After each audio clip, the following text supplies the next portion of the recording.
gained over the last few years. And with a prayer to God and yesterday being Guru Purnima, I would like to recollect all the guidance that I received from all my elders and my superiors. With that, we will start this program. So you must have attended the last session where I had talked about the survey. After visiting the field, the most important step after survey will be the design. So today we are going to talk about design, and design for anyone, even a small farmer can do the design. So we are all aware of how the typical layout of a drip irrigation system is. Typical, we are just going to see how we are going to do the drip irrigation design. So we all know that a drip irrigation design has got three main components. That is the starting with the head control unit, followed by the water carrying system and the water distribution system. So all of us know about this. This is there in my first presentation. So basically we are going to design. So what are we going to design? So let us look at it in the next slide. So before we do, let us understand the objective. The main objectives in designing is we want to have an economical design for the farmer without any compromise. And it should be easy by the farmer to do it, even the field staff or the dealer with very minimum calculation. Those who don't even have a technical background can do this design, and it should be efficient. Not that we are making a compromise. It should be an efficient design, and it should, as per the acceptable norms of the government of India, it should be within a variation of 10% only. And also we should apply the water as required by the crop water requirement to the plant, depending on the different growing stage, different stages. So what are the methods of design that are available today? So let us look at the broadly, there are four methods. The first method is called the spot design method. I have just given it a name. It's basically the simple rule of the thumb. It is very easy to learn. It is suitable for small areas. It can be used for flat terrain and even areas having a mild slope, say 2%. What is the meaning of 2%? 2 meter, either a rise or a fall in height, 2 meters in 100 meters or 2 feet in 100 feet. The next commonly used method, which is very widely used by most of us, is the specific discharge rate method, wherein we have to use graphs and Excel calculators. These are very accurate and can be used for any kind of area. They all have formulas within them. They have the built-in formulas. Typically, the modified Hazen-Williams formula or the continuity equation is used. In addition to this, today being the digital age, we have IRRICAD and other softwares, which also is a total design software, which are very accurate. The only thing challenge being that it has got a steep learning curve, means you will take some time to learn it. It can be suitable for any areas, from a medium area to a large area. It can handle any kind of terrain. So if you have got the data from the GPS, it can directly come into the software. And finally, when we are doing very large projects like lift irrigation and combined with micro irrigation, then we have softwares like EPANET, KY pipe and FEM softwares, which are very dedicated, and they do very specific work like checking the hydraulics of the entire system, like whether there is water hammer surge pressure that is going to occur. And if you are going to have a SCADA control systems, even that also can be verified. Now, today in this webinar, I am going to confine my discussion only to the spot design method, which is very simple and easy for the farmer to adopt. So what are we going to do? What are the components that we need to design or select? So we are going to look at one example each of an online irrigation system and an inline irrigation system. So the first step will be to select the system, whether it has to be an online or an inline, wherein we'll be looking at how to select the diameter and what should be the pressure rating. The second step will actually involve the design or the selection of the sub-main line, which is also called as a manifold. The third step will be the selection of the main line. And the fourth step will be selection of the right kind of filter depending on the water source and what is the kind of fertigation unit that has to be. And also check what is the head loss calculation, which is quite complicated. I have made it very simple. I will teach you a simple method wherein you can do the calculation quickly. And finally, we will check whether the existing pump in your plot is suitable in terms of head, discharge, and horsepower. So here, basically, the water from the drip system starts from the water source, gets into the main line, then gets into the distribution system, then flows into the emitters, and that is how the design is happening. Water is flowing. But when we do the design, we will follow the reverse methodology. That means we'll start designing from the back, from the emitter into the lateral into the submain into the main, and main into the filter. So the design process essentially, we will start from the bottom up approach, not from the top down approach. So first thing is, how do we select which is the kind of system that I have to adopt? So here very clear guidelines have been given by the government of India that whenever you have a close space crop, what do you mean by close space crop? The row to row spacing between the crop, if it is 1.8 meters and below. So that is the basic condition. So like we know crops like vegetable, sugarcane, vegetable is 1.2 meters, sugarcane is varying from 1.2 to 1.5, flowers, turmeric, onion, you name the crop today, even potato, paddy, even wheat, all these close space crops basically will have an inline drip irrigation system. The inline drip irrigation system is what you have that drip line and you see the water. So this is something like this. You have the drip line and the dripper is already fitted along with the pipeline. So basically it's an inbuilt system. And next will be the wide space crops. As you can see here, what will happen? There is a distance between the two plants. That means if I put an inline system over there, I'll be wasting water in between. Therefore, I go for an online system. That means I will punch. That means I will take the lateral, I will take the dripper and punch it. So that means I'm going to fix it on the line. So that is why it is called an online drip irrigation system. Any wide scale space crop more than 1.8 meters, typically like mango, apple, coconut, pomegranate, sapota, arecanut, you name any horticulture or fruit crop, everything can be covered. Today, the trend you can see on the right side, the dragon fruit has become very popular. So basically, you have inline drip irrigation system and an online drip irrigation system, and we are going to see how to do the design for this. So before we do the design, there are certain things that we need to know. For example, you have a pipe, you have a 12 millimeter lateral, how much water can flow through it? So you need to have an approximate idea. So whatever I've given you over here is an approximate thumb rule method, wherein if you have a 12 millimeter lateral, the maximum water that it can carry will vary from 200 to 250 liters per hour. Similarly, if I take the next size 16 millimeter, it can carry between 350 to 370 liters per hour. Similarly, for 20 millimeter. Now we also have the first one, what I told you was the plain lateral, which means there is no dripper, it's only the lateral. And if you have the inline tubing, then you can go up to 450 to 500 liters per hour. And also for inline tubing of 12 millimeter, you can go to 280 to 300 liters per hour. What is the velocity considered in this assumption is we are assuming that the flow, the velocity is the speed of the water in the pipe is not going to exceed 1.5 meters per second. So it could vary from 1.2 to 1.5. And like I told you in the beginning, we are not making any compromise in the design. The maximum discharge variation permitted between the highest point and the lowest point should not be more than 10%. We can also do the design. If you want even a more accurate one, you can even make it to 5%, 7.5%, 10%. There are charts, and from the charts readily you can look up the length. And this is coming to the, once we have seen the lateral, now we are coming into the basic, that is the water conveying system, where you have the PVC pipe. So PVC pipe, you need to know how much is the water that has to flow. So there basically you have starting from 40 millimeters right up to 110 millimeters. 40 millimeter can carry anything between 3,600 to 4,000 liters per hour. And if it is a 63 millimeter, it can carry between 11,800 to 14,000 liters per hour. So for our discussion today and for my design, I'll be looking at these three sizes, say 40 to 63. I have given you the flow rates for the other sizes. Again, we are looking at the velocity consideration is 1.5 meters per second is the maximum permissible velocity for a PVC pipe, and it can go up to 1.7 meters per second for a high density polyethylene pipe because they have a greater strength. And the head loss that we are permitting in our design is not more than 2%. That means what is the meaning of 2% head loss? For every 100 meters flow of the pipe and water flows to the pipe, the water rubs against the wall of the pipe and that creates friction. So that will be restricted to 2 or 2.5%, so that you don't have surge pressure or water hammer pressure or any kind of leakages. So this is basically the design constraint.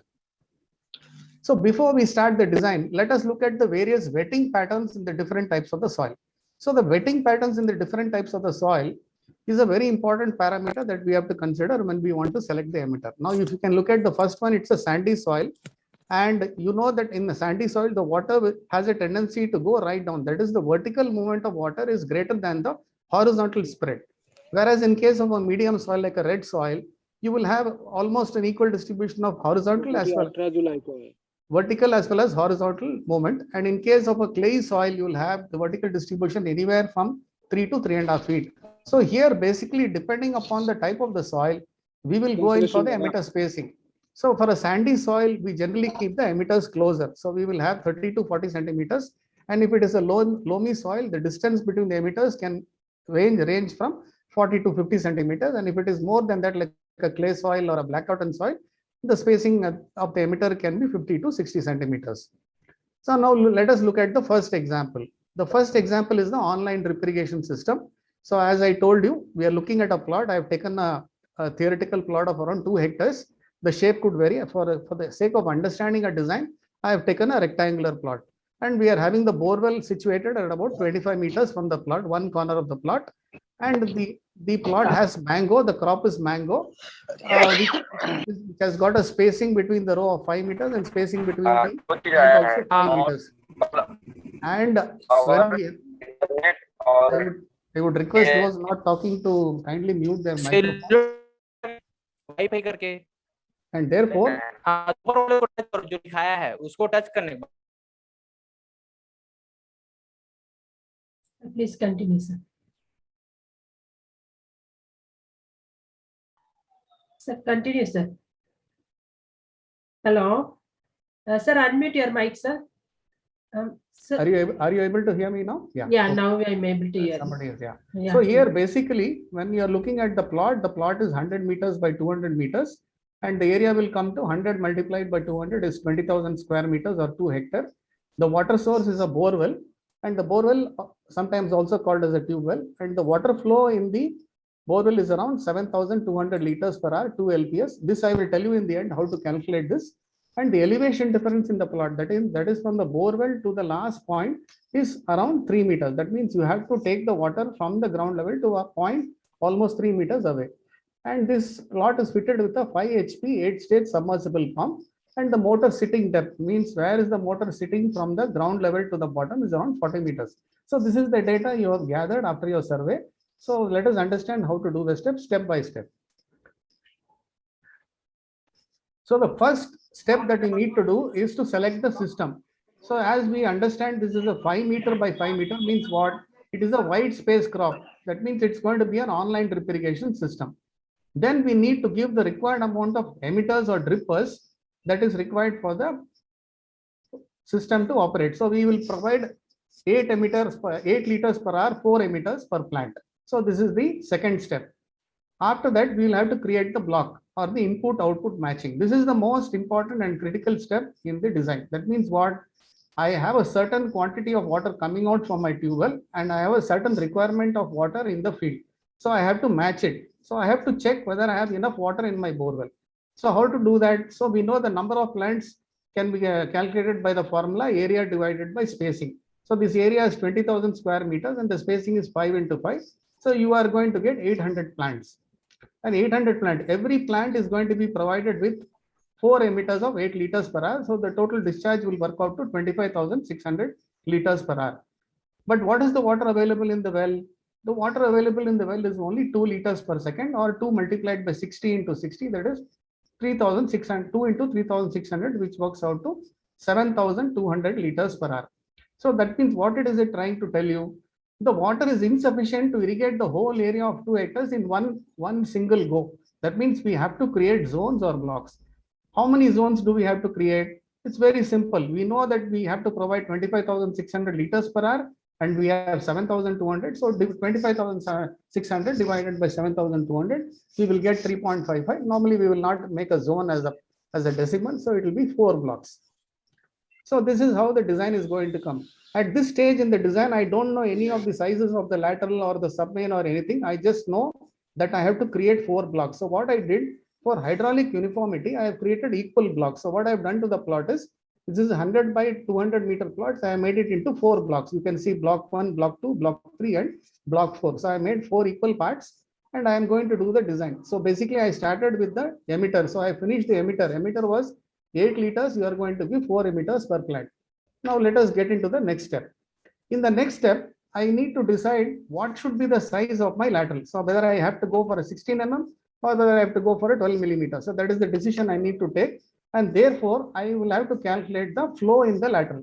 To calculate the flow in the lateral, I need to know what is the length of the tubing from one end to another end. We know it is going to be 200 meters from one end to another end. And 200 meters, how many plants will come? 200 divided by 5 will give me 40 plants per row.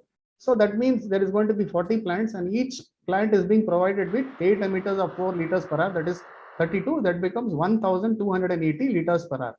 So when it is 1,280 liters per hour, and we are going to break it up. So basically we have the pipeline, we have broken it up into 4 parts. So therefore there is 1, 2, 3 and 4. So what is the discharge in one side of the lateral?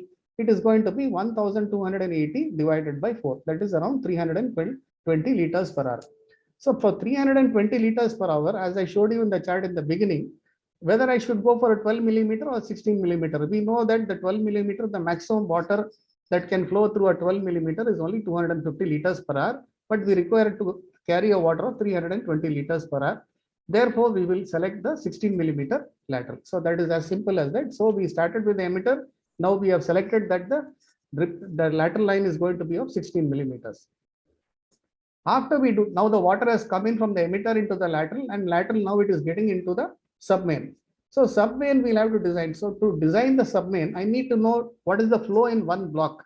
What is the flow in one block? We know that this is an 800 plant is there in this entire thing. We have made 4 blocks. Therefore, each block will have 200 plants. So 200 plants multiplied by 32 liters per hour, which gives 6,400 liters per hour. And the borehole available discharge, when you switch it on, definitely it is going to discharge 7,200 liters per hour. So that is how it is going to be. So therefore, when we look at the discharge of 7,200 liters per hour, then we need to go for either a 50 mm or a 63 millimeter, because the cost difference between a 50 and a 63 mm is not very much. So you can go for a 63 millimeter or you can go for a 50 millimeter.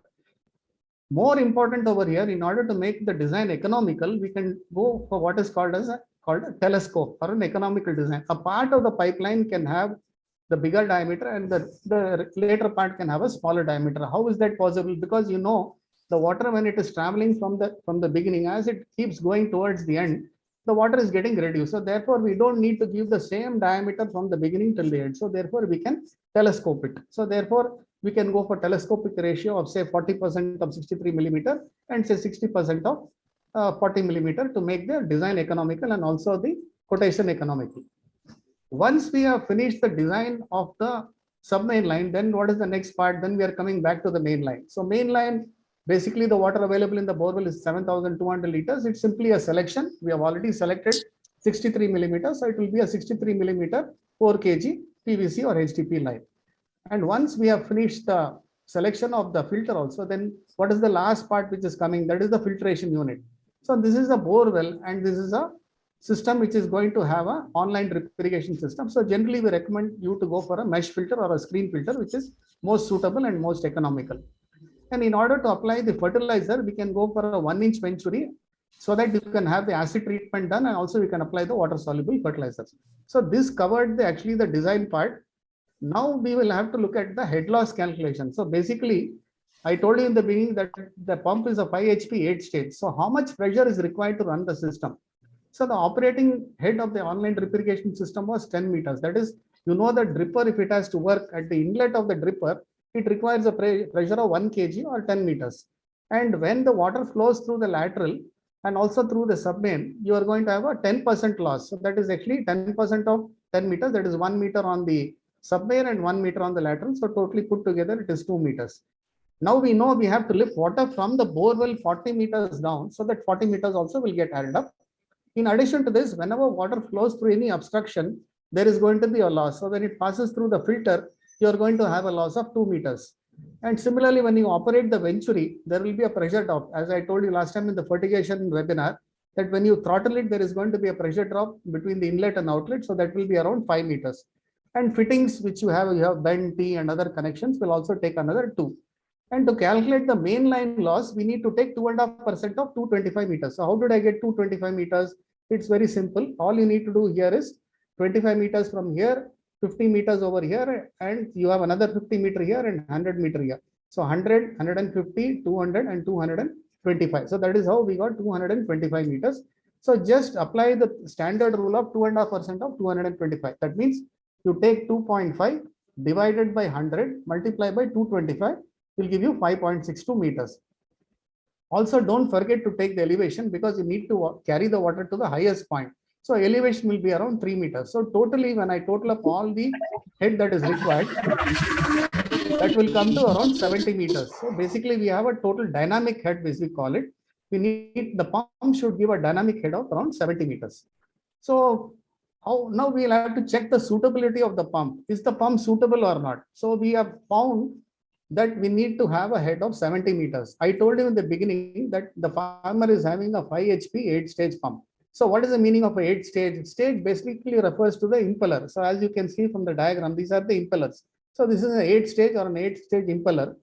And we know that one impeller, typically if it's the on the current models are even higher, but generally it is around 9 meters. One stage can lift water to about 9 meters. Since there are 8 stages, it will multiply 8 into 9, so you will get 72 meters. So the head available from the given pump is 72 meters, and the head that is required for the running the system is 70 meters.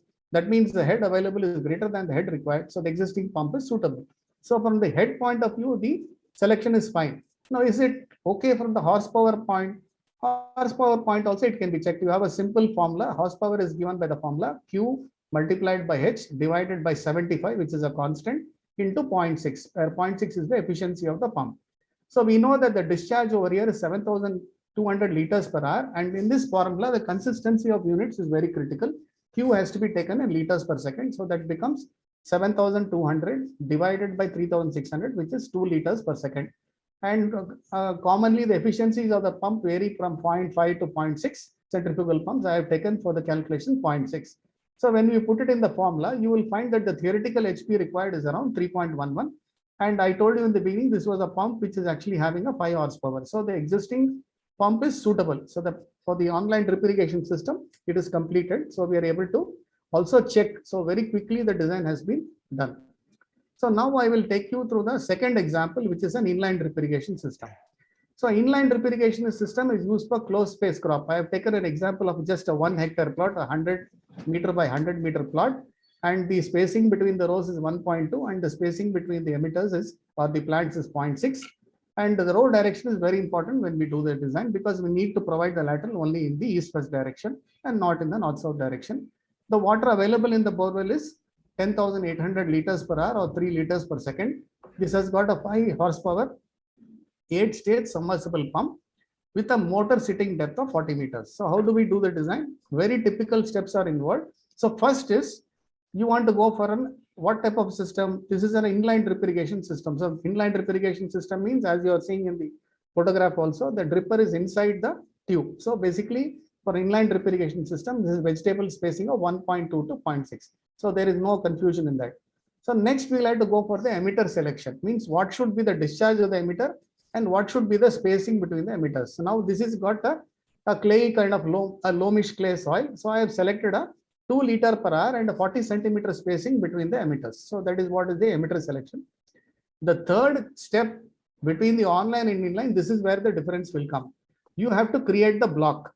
So basically we have to know how many zones we have to create. So in order to create the zone, here we will be trying to find out the quantity of emitters and not the number of drippers. So basically we will be doing the calculation. So you know that the area of this plot is 10,000 square meters and the lateral to lateral spacing is 1.2 meters. So if you divide it, then automatically you are going to get the quantity of inline tubing, that is around 8,333 meters. Now every 40 centimeters you are going to have a dripper. So how many emitters will come? So 8,333 divided by 0.4. So then because 40 centimeters converted to meter is 0.4, you will get 20,834 emitters.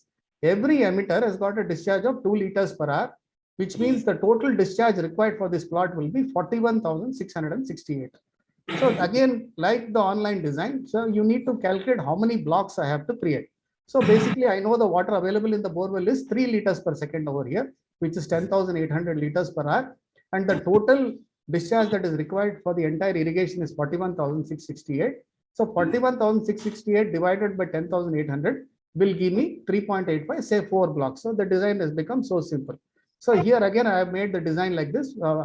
So I have created the 4 blocks. I have taken the lateral of 50 meters to one side. For uniformity and hydraulic balance, I have taken a standard system of having. I have just shown you an option that you can have lateral only on one side of the submain. So these dotted lines are the submains. These small dotted lines are the laterals, and these are the valves. So this is entirely the system. And what could be the maximum extendable length of the inline? I will show it to you in the chart in the end. So for this particular plot, anyway, I have to create 4 blocks because that is the water available. What it is trying to tell you, I am having only enough water to irrigate only 1/4 of the area. So that is what is the meaning of block creation. So here I have created 4 blocks with 4 control valves. Once we have completed the block creation, then the design is exactly similar to what we did in online. So we know that the discharge, what is the total discharge? 41,668, and we have made it into 4 blocks. So 41,668 divided by 4 will give me 10,400 liters. So basically the borewell is discharging 10,800 and my requirement is 10,416. So my design is correct. So therefore I can start, from the selection of the pipeline, I can start for 63 millimeter up to 14,000 liters we can carry. So we can go for a 63 mm or 60% telescope and a 40 mm telescope for an economical design. So this is how the design for the submain has been done. And finally, when we look at the mainline design, you have 2 options. You have to ask the farmer whether he wants to go for a expansion. Whether he wants to go for expansion, then you can go for a 1 size higher of the pipeline. You can go for a 75 millimeter rather than a 63 millimeter. But if he says there is no expansion, then you can stick to 63 millimeters. There is no problem. And finally, we come to the filter. So in the filter again here, since it's an inline drip irrigation system, and here what will happen is, since inline drip irrigation system is there, and we are going for the disc filter, which is a much more superior filter where you have a disc sitting one on top of the other. It has got a 3-dimensional filtration, which I have explained to you in my first webinar. So we are generally, and if the borewell is containing a lot of silt or stones, then we will go for a combination of a disc filter with a hydrocyclone filter. This also I have explained to you in my first webinar. You can watch it in YouTube. So that is the thing. And after that, we will go for the head loss calculation. So head loss calculation typically remains the same. You will find I have not changed anything. 10 meters is the pressure required for the inline drip irrigation system. Submain or lateral will require 10% loss. Motor will be sitting at a depth of 40 meters. The disc filter is having 2 to 3 meters head loss. Venturi will have a pressure drop of 5 meters. Head loss in the fittings is 2 meters standard for a small plot. And mainline loss, I have to take 2.5% of 125 meters. So how did I get 125 meters? It's very simple. I started from here. What is the length of the longest mainline? From here it is 25. From here it is 50, another 50. So 50 plus 50 is 100. 100 plus 25 is 125. So basically the length of the mainline is going to be 125. 2.5% of 125 is what? 2.5 divided by 100 into 125 will give you 3.2 meters. So basically we also have elevation. So if I sum total the entire operating dynamic head that is required, it comes to 67.2.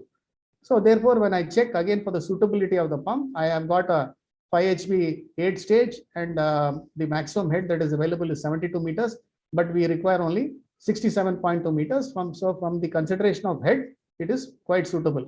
You can ask me a question over here, sir, what happens if my pump has got only 6 stages? Then what I need to do? 6 into 9, 54 meters. That means it is going to fall short. Then you can recommend to the farmer, you can change the pump, but generally he will not do that. You can only go for the changes, increase in the stages. When you increase the stages, the discharge is definitely going to come down. It is not a costly affair. Within about 5,000 rupees, the number of stages can be easily increased. Excuse me, sir. Sorry to interrupt you. Yeah. Some red lines are coming on the screen, sir. I don't know who is putting it. Somebody else. I don't know. No. It is not possible for anyone else to put. I don't know from where it has come. Okay, fine, sir. You continue. Now the color is also I thought if you can rectify, that will be good. That's okay, sir. Okay. Yeah. Okay. I think you have to unshare and reopen the PPT and again share it. That should solve it. Okay. Screen sharing. Screen sharing. Okay. Stop sharing the screen, sir. Okay. So where do I stop sharing? Top, you will get a red color button. Yeah, stop share. Okay. And maybe I'll share it once more. Yeah, I think now, yeah. Thank you for the suggestion, Jayan. Yeah. Thank you. Yeah. Now it's clear. Yeah, I didn't know this. Yes, yeah. Okay, so it has come. So here, when we want to check for the suitability of the pump, we found in this inline drip irrigation system, it is the head required for the system is 67.2 meters, and a 5 HP 8 stage will give us 72 meters. So basically, the head available and the head required, they are matching. There is no problem. But in case you have a 6 stage, what will you do? That means the head is going to fall short. 6 into 9 is 54 meters, which means you'll have to increase the stages of the pump or you have to change the pump. So invariably, the farmer will not be willing to change the pump. You can ask him to increase the stages. And we can also check for the suitability of the horsepower of the pump, which is very important again. So the formula again remains Q into H divided by 75 into 0.6, efficiency of 60%. And we know that the discharge for this system is around 3 liters per second. So 10,800 divided by 3,600 will give us 3 liters per second. And putting it into the formula, we will find that the horsepower required is 4.53. And therefore the pump available, the HP available is suitable. So this is a very easy way of doing the design. I have simplified the design to a very great extent, where typically people look at charts and all that. So this, by this spot design method, you can do the design very quickly. So now one very important part in the design is the discharge or the yield that is available at the field. Most of the time, the design fails because we fail to take the correct discharge. So let me teach you a very simple method of how to find the yield in the borewell. So as you can see that there is a borewell and the water is coming out from there, and there is a barrel. You will generally have a 100-liter barrel or a 200-liter barrel. Please note down the time taken for the water to fill up into the barrel. So the time taken is around 50 seconds. So that means what is the yield? 100-liter barrel has taken around 50 seconds. So it is 2 liters per second. 100 divided by 50 is 2 liters per second. If you don't have a 100-liter barrel, if you have a bucket, then what are you going to do? At least a bucket will be there. So again, you can take 10 liters, say if it is going to fill up in 5 seconds, so 10 divided by 5 is 2 liters per second. But in case of a bucket, the error will be large. So therefore, I would request you to take 3 to 4 measurements. Another important point that you have to keep in mind, always take the measurement of at least after 30 minutes after running of the pump, because what will happen, you will have stock of water due to because the previous day you would have operated the pump, next day there will be a lot of stock of water, and when the stock of water is there, and immediately if you take the discharge will generally be high. Now again, you have to factor one more thing. If you are taken the survey and you have taken this measurement immediately after summer, then this value is more or less correct. But if you have taken it at the end of the rainy season, I would request you to factor it by around 80% or 70%. That means if it is 2 liters, you take for your design 2 multiplied by 0.8, so 1.6 liters per second. So that will be the factoring that you will have to do. So I think this method is very simple to understand.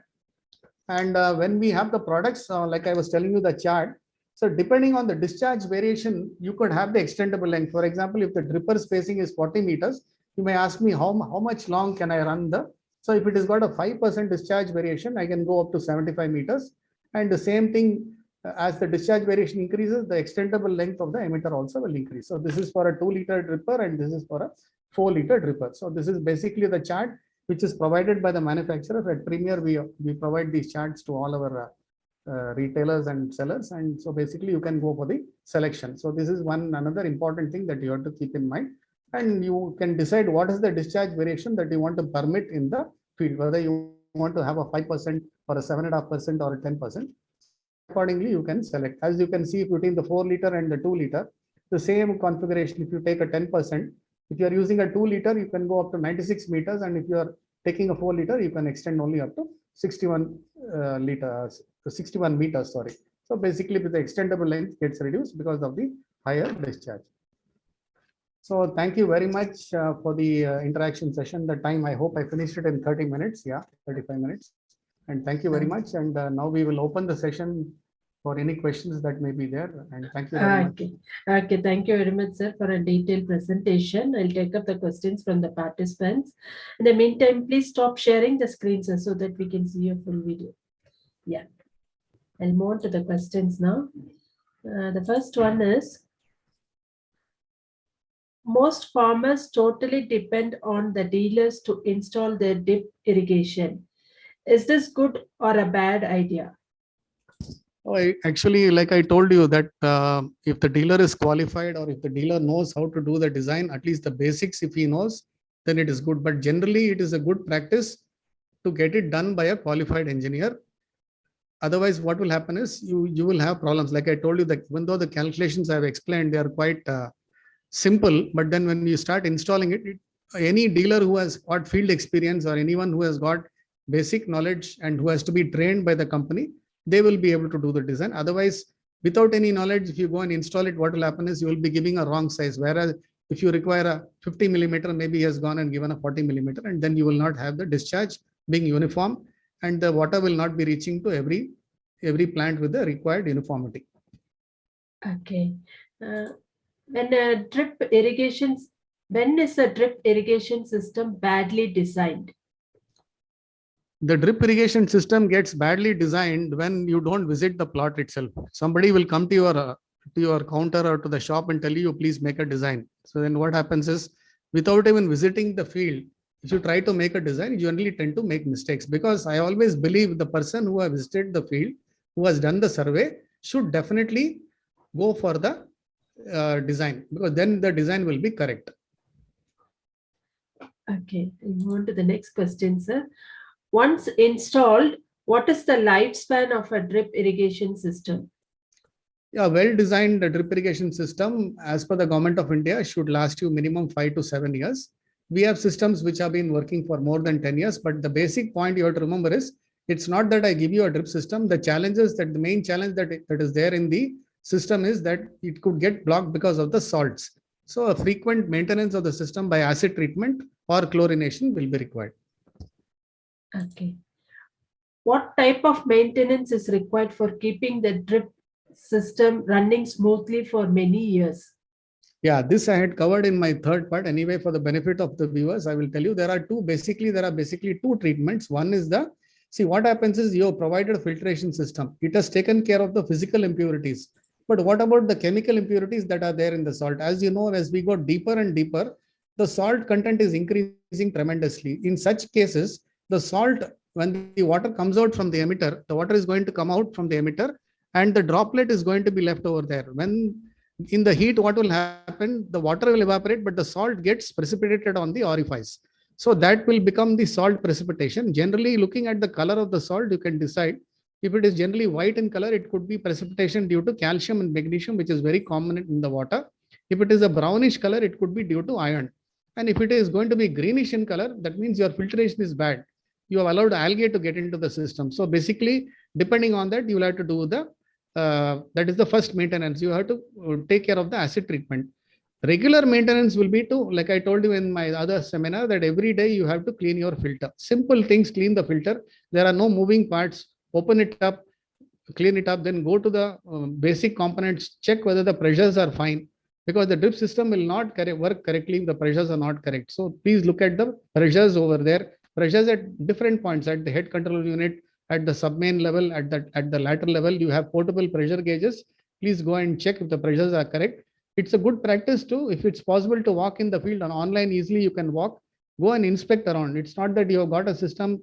You buy a vehicle, you have to maintain it. Similarly, you've got a drip system, you have to definitely go and take care of the system. So basically, you have acid treatment maintenance and the simple maintenance of cleaning the filters and going up, opening up the flush valve and the end cap for any mud or muck that has accumulated. Okay. What are the latest technology that is being used in drip irrigation systems? Yeah, today this is a very good question that has been asked. In fact, today it has become totally digital. For example, you can, but it is again a question of affordability. If the farmer or the corporate is able to afford these systems, you can go in for automated systems where you have either a timer based or a volume based or a real-time based system. That is one available. And now even later systems, like people are using remote sensing and indices like NDVI and all that, wherein you can exactly know the moisture status, and based on the moisture status of the soil, you can do a real-time irrigation. So a lot of digital interventions and disruptive technologies are there in the picture today, and these technologies can be used. But again, you will have to look at the cost benefit part of it. A small farmer, it's not required. Automation is really required only when the area is large and when you have to control a large number of wells. Otherwise, a simple drip irrigation system, you just need to have the regular farm labor. One farm labor can easily take care of 5 to 10 acres without any difficulty. Okay. How do you think drip irrigation technology will evolve in future years? Drip irrigation technology has become commoditized today. So that is the real truth, that it has got like commodity selling. People come into the shop, they just buy the lateral and go, but they don't know how to install it correctly. So basically it has become like a cottage industry. But then there are companies who are taking a lot of care in doing a tailor-made system. I believe that every drip system has to be tailor-made. It has to be tailor-made and designed and given. So you will have one set of customers who will want picking up the material from across the counter, and another set of customers who are actually going to go into the project mode where you're going to have the different designing and other aspects coming to picture. So this is the way the future looks very good, only because what is happening, a lot of money is being. Sir, can you please unmute your mic, sir? Yeah, there are a lot of the government of India has given a lot of amount from the Pradhan Mantri Krishi Sinchai Yojana, and different state governments are adopting different patterns. So we should have a good transparent system, and whereby the subsidy reaches the farmer. And okay. Yeah, you finished it, sir? Yeah. Okay. The next one is, please tell us about yourself. What is your career background? What do you like most about this job? My name is Vijay Kumar. I am working in the field of micro irrigation for the last 32 years. The most thing that I like is to teach and to share my knowledge that I have gained over the years. I believe I learned all my designing and all my thing, the real part, from the farmers and from the field experiences. So that is my first liking. And basically on my qualification part, I'm a civil engineer with a post graduation in hydraulics and water management from NIT Surat. And I am very happy to be sharing this knowledge for the entire micro irrigation community. And I'm from Premier Irrigation. I am working with Premier Irrigation for the last 20 years. Okay, okay. That's very nice to hear, sir. We have many participants from your side also who have logged in here. Few have posted their queries also. I will just read it out for you, sir. Okay. One, Mr. Anand is asking reason behind running the drip line in east-west directions. See, you know that the rows, like I showed you in the diagram, the sugarcane planting or the vegetable planting is in which direction? So that is important. It is in the east-west direction. The rows are in the east-west direction. If I try to put the lateral in the north-south, I will not be able to put it at all. I have to put it in the direction along the rows. So basically, the rows in that design, if you remember, was from east to west. North-south is the direction for the submain or the main. Okay, the next question is from Ms. Shruti. She's asking, in case we are self-installing for a small personal plot using the instructions you provided today, is it possible to do it on our own? Yeah, it is definitely possible. We have, in fact, from our company, we have launched small kits called as EZ kits, and from the kits for 100 square meter or 200 square meter for either a kitchen garden or for a terrace garden, definitely we can do the drip irrigation. You just need to have a tank, and from the tank we can connect these pipelines, and we can give the required quantity of water to each and every pot for the garden, kitchen garden. Okay, I see some hands raised, sir. Miss Anupama, you can just unmute your mic and ask your question. Mr. Anupam? Mr. Jana? Please unmute your mic. Yeah, good afternoon, sir. Good Sir, afternoon. can you tell me, sir, actually what will be the head loss for gravel filter and hydrocyclone filter? The head loss for the gravel filter varies between 5 to 6 meters, and for the hydrocyclone filter is also around 4 to 5 meters.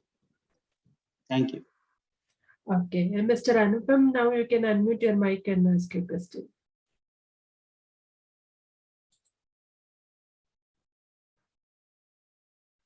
Mr. Anupam? Or if you're not able to unmute your mic, you can post your question in the chat box. Yes, ma'am. Yeah. Anupam from Jabalpur. Yeah. Please ask.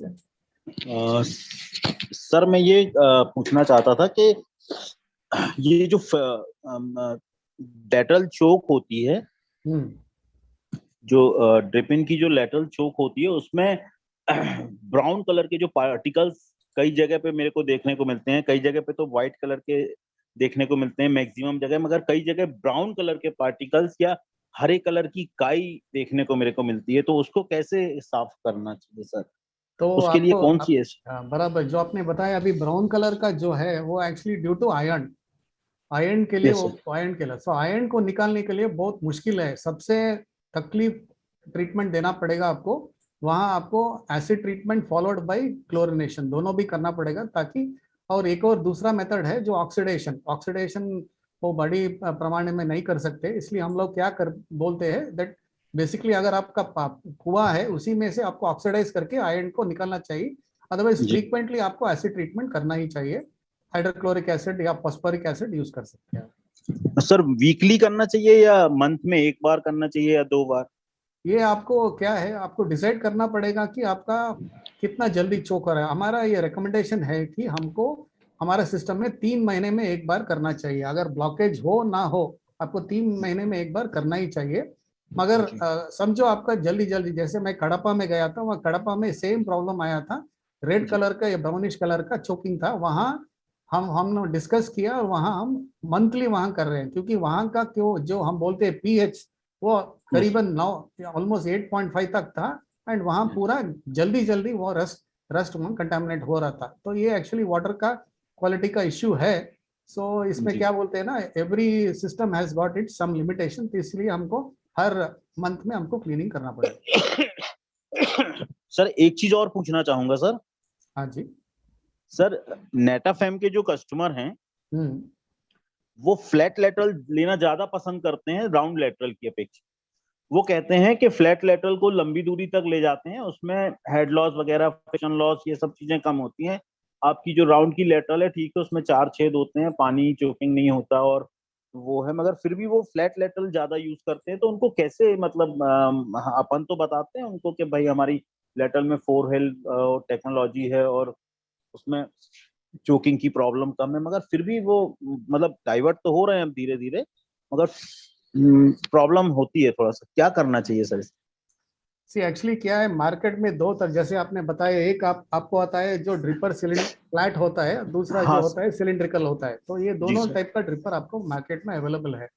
जी तो कौन कौन अच्छा है? सो जैसे अभी bell bottom style भी पहनते हो और नैरो बॉटम भी स्टाइल पहनते हो, कौन सा जी अच्छा है? सर। तो आप अपना अपना पसंद। तो हमारे जी कंपनी में दोनों प्रोडक्ट अवेलेबल है। और हम जी लोग क्या है, हम सिलिंड्रिकल एमिटर इसलिए पसंद करते हैं क्योंकि क्या है, from a purely hydraulic technology point of view, cylindrical dripper में क्या होता है, उसका जी जो सर। फ्लो पाथ लेंथ जो होता है वो बहुत बड़ा होता है। तो जी सर। यूनिफॉर्मिटी ऑफ वाटर, जो रेगुलेशन जी ऑफ सर। वाटर जो हम बोलते हैं, वो बराबर आता है। मगर फ्लैट एमिटर जो आता है उसमें भी आजकल टेक्नोलॉजी अच्छा है, उसमें भी यूनिफॉर्मिटी अच्छा आता है। और ये सिलिंड्रिकल और फ्लैट में क्यों आया, ये कॉस्ट कम करने के लिए। पहले पूरा आता था, सबसे इवन नेटाफिम भी अपना पहला ड्रिपर जो इन्वेंट किया था वो सिलिंड्रिकली इन्वेंट किया था। बाद में यस सर। कॉस्ट कम करने के लिए, और वहां से जब शिप में मटेरियल आता था तो जी आपको सर। फ्रेट, उसमें क्या होता है, फ्रेट का बहुत बड़ा कॉस्ट होता है। तो कॉस्ट कम करने के लिए उन्होंने फ्लैट एमिटर का दिया है। हम लोग भी फ्लैट भी बनाते हैं और सिलिंड्रिकल भी बनाते हैं। हाँ जी सर। जो भी सिस्टम हो, मगर आपको मेंटेन करना बहुत इंपॉर्टेंट होता है, जो भी सिस्टम हो। जी सर। मगर एक एडवांटेज मैं फ्लैट के लिए बोलना चाहता हूँ कि आपको फोल्ड करके रखने में थोड़ा इसकी इसकी आसान आसान हो सकती है। इसमें सिलिंड्रिकल में थोड़ा वो बेंड आ सकता है। तो पेंड मगर आ इसके सकता है। लिए भी जी सर। सोल्यूशन है, आप लैटरल को पुल पकड़ के उसमें एंड में आप पेग डाल के उसको बांध दीजिए, वो प्रॉब्लम नहीं रहेगा। मगर purely hydraulic point of view, ये सिलिंड्रिकल जो एमिटर है, यूनिफॉर्मिटी एंड लेबरिंथ का लिंक वो सब पकड़ के ये अच्छा है। तो फ्लैट में भी आजकल टेक्नोलॉजी अच्छा है। तो रियली जी I will tell both are equally good. Thank you sir. Okay. Thank you sir. Thank you. Okay, thank you, sir. Let me check if we have any further questions.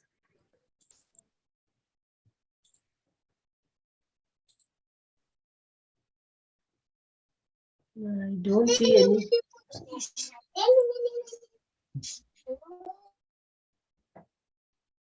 Okay, I don't see any further questions, sir. Okay. Thank you very much. We have now completed the round of questions. On behalf of agricultureinformation.com, I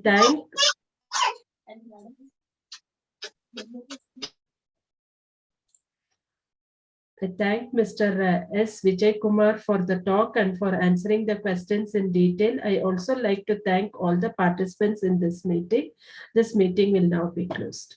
Thank you very much, madam. Yeah, you're welcome, sir.